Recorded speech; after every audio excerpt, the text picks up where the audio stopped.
Hi guys, good morning. Ayan. So, welcome to Taiwan. So, Sir Hensin, Taiwan.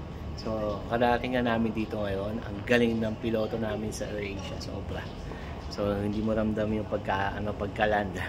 So, may turbulence pa yan. So, ito sila ngayon, nagpipicturean sila dito. Sa may pangalan ng Taiwan, syempre. So, inuubos lang muna namin yung mga taong kasama namin sa aeroplano. Papunta na immigration. So, doon yung papunta na immigration. Tapos, doon kami magpapalit ng pera for today. And then, tomorrow, hanapin namin kung sa inyo yung bangko na sinasabi doon sa mga GC. So, doon kami papalit. Ang linis ang airport nila. So, 22 degree dito ngayon, Monday. So, February 19. Ayan. So, yan na. Sky train to Terminal 2. So, yan. So, sabi kasi, sasakay daw kami ng tren going to Ximen. So from here, kailangan namin ng mag-Taiwan, Taipei Station. So papalit muna kami. So, yan. Update ko kayo later para dun sa mga mag-DIY dito. Hello, Taipei! Ayan yung mga kasama ko. Wala nang ibang tao dito, kami na lang, tsaka yung mga empleyado. Ayan, si Nikki, si CJ, tsaka yung asawa ko. Okay? So yan. Dito na kami sa arrival eh. Pumunta kami sa immigration, tapos maghahanap kami ng money changer. Kasi karamihan dito sa nadaanan namin po, sarado pa. 10 o'clock na. Okay? So let's see. So dito kami okay, nakalabas na kami ng immigration. So ito meron siyang mga car-rental ng limousine. Pick up and drop off. Tapos binigyan kami nito for free COVID-19 antigen self-test. So nakuha ko na yung maleta ko galing from Macau. So ngayon ay kukunin muna namin yung SIM card na binili namin sa Klook, tsaka yung ticket ng tren. Sa Klook nakuha din namin siya ng 200 something, wala pang 250. One day unlimited pass sa lahat ng tren. So, yan. So para hindi na magbabayad-bayad pa ng kung ano-ano. At saka para wala ng hassle, di ba? So yun. So ito, titingin muna kami dito. Ayun na yung sa Klook.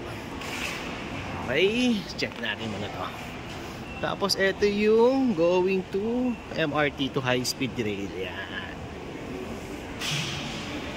Yan, departure hall. Okay.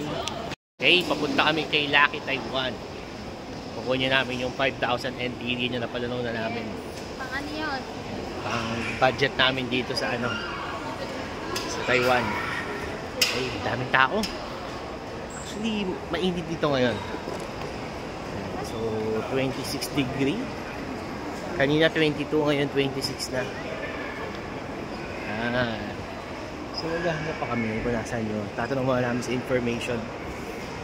Mabigyan namin kayo. Send ko yung link later sa vlog para makita ninyo kung saan yun. So, para manalo din kayo tulad namin. Saan din yun? Maganda rin yun. 5,000 NTD. Okay, bye-bye! Ayan, so saan magpapapalit ng pera kapag andito ka na sa Taipei, okay? So, meron sa may airport after the immigration, so meron doon. Pero dito, paglabas mo, before immigration, pero paglabas mo, marami rin dito. Pero, we recommend, okay, actually, chinek ko na siya, isa-isa. So, meron doon, money exchange, tapos may mga ATM dito. Actually, we don't advise na mag-withdraw ka sa ATM kasi may charge siya, depende sa bank, okay? Even my bank, RCBG, sinabi sa akin na mas maganda daw mag-withdraw ko sa Pilipinas tapos mag-money exchange lang ako dito. So, this Mega Bank, ayan. So far siya yung pinakamalakas na palitan. Sa iba kasi is 0.49, dito is 0.50 something. 0.52. So, yan, yung difference niya, okay? So, yan yung may recommend ko sa inyo. Kaysa maglakad-lakad pa kayo, naikot ko na to, wag na kayo magpagod, okay? Tapos kung bibili rin kayo ng Klook na unlimited access for one day for 200 something, 250 per head. This is Mega Bank. Doon sa pinakadulo. Doon. So, ayan. So, doon nyo i-claim yung sa Klook. Pagkatapos, meron din silang SIM card pero cash only. In my case, I use my credit card. Okay. Bumili ako ng SIM card dito. Sige.